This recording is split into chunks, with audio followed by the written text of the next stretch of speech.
So we've been talking about both upcoming work that you're doing, but also the podcast that you already put out. Maybe we can put up the promotional images again. But I wanted to give you a chance to let people know sort of what do you generally talk about in your work, to give them an idea of why they should tune in.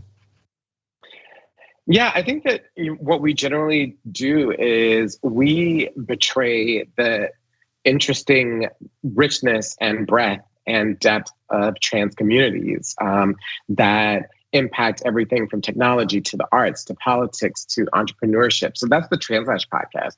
But in this anti-trans hate machine podcast, we are really just diving so much deeper to underscore how this entire conversation about trans people is manufactured and why it's manufactured and who's manufacturing it and what the goals of the manufacture is. I mean, so many times we think of conversations as natural, we think of conversations as just organic. But the fascinating thing is that when you really look at it, there's nothing that's organic about this conversation about trans people. This amount, think about it, trans people are 1.5% of the population. 1.5%. That's like kind of the maximum estimate, right? So how does 1.5% of the population get this much focus? Like, what's the obsession? Like, if you have $1, do you care when you lose a cent? You don't. Like, the obsession is outsized to what's happening, and it's because it's a part of this much larger thing. And so I really wanted to unpack that in a way that felt right for people and felt good. So that's kind of what we do.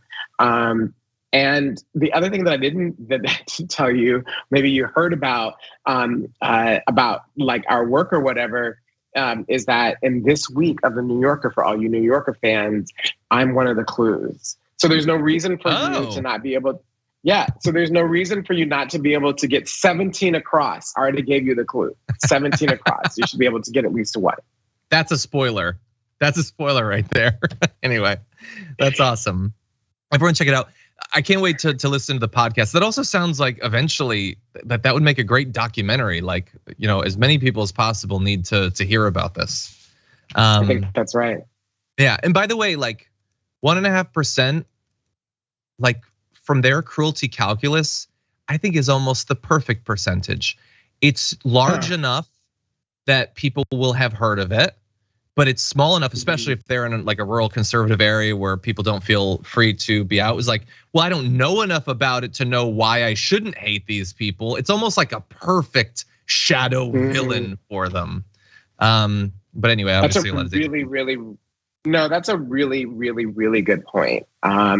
That it's actually kind of the perfect size for them. And they're exploiting it to their gain. And one of the things that just always like flummoxes me is how liberals in mainstream media overall are so disconnected on these issues. Like, they just don't get it. They just don't get the importance. They don't get how, like, the phrase that drives me crazy is culture war, because it's not a culture war. It actually, for the right, is the war. Like, the battle is over the culture. The battle is over the idea of who gets to rule and who matters in America.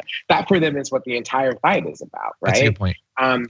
And so, like, it's not a culture war that they want to separate and want people to be motivated by the things that liberals want them to be motivated by. Like, they keep saying, like, oh, well, I don't understand why people don't care about the fact that, like, we've lowered Granny's insulin to $35 an hour. And it's because, like, participation in politics is beyond transactions, right? It's one of the things that Christian nationalists and right-wing organizations understand really well, is that politics are an expression of values and who you are in the world. And as long as they're speaking to that, they can make those other things that liberals want them to care about not matter so much. And so the question is, like, how do you engage in a much larger conversation that's beyond, like, transactions, which I think is a really big problem for liberal politicians. That's a good point. You should have a podcast where you talk about that on a regular basis. Yeah. Listen, you're adding to my plate. Thanks. Yeah, there you go.